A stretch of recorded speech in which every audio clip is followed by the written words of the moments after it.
Imagine an instruction manual where every single screw and measurement has a divine purpose.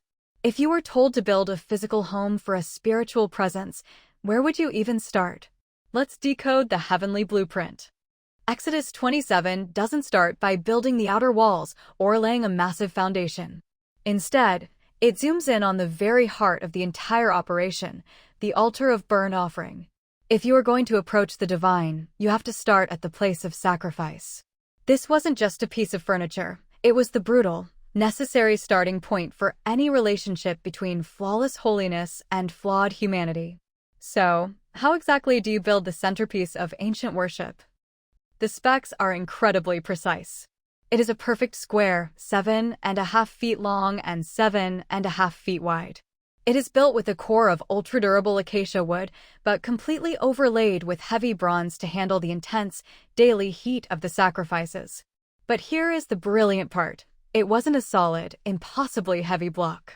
It was hollow, built from tough wooden planks, making it incredibly strong, but crucially portable for their desert journey. The altar also featured horns rising from its four corners.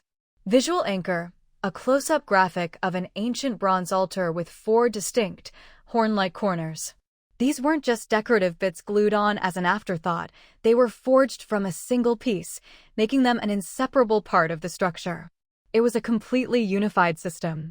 All the necessary accessories, the ash buckets, the shovels, the sprinkling basins, the meat forks, and the carrying poles were made of solid bronze.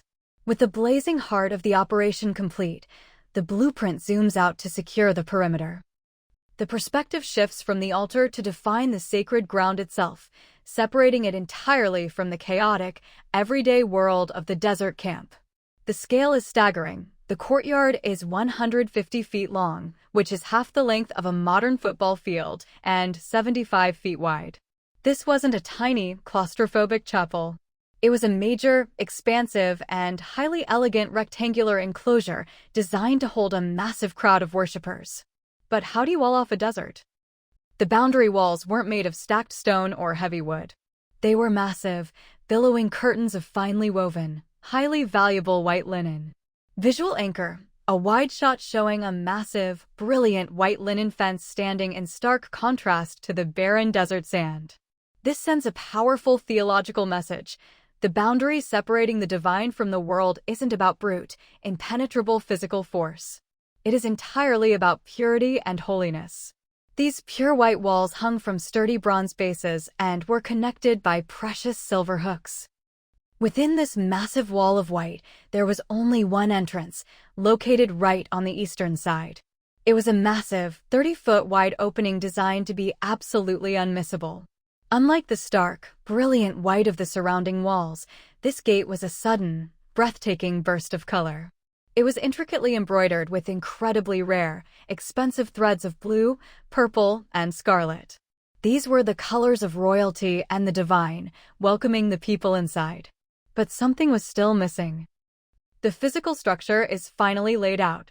You have the gleaming bronze altar burning in the center, the brilliant white linen walls securing the perimeter, and the vibrant, royal gate inviting you in.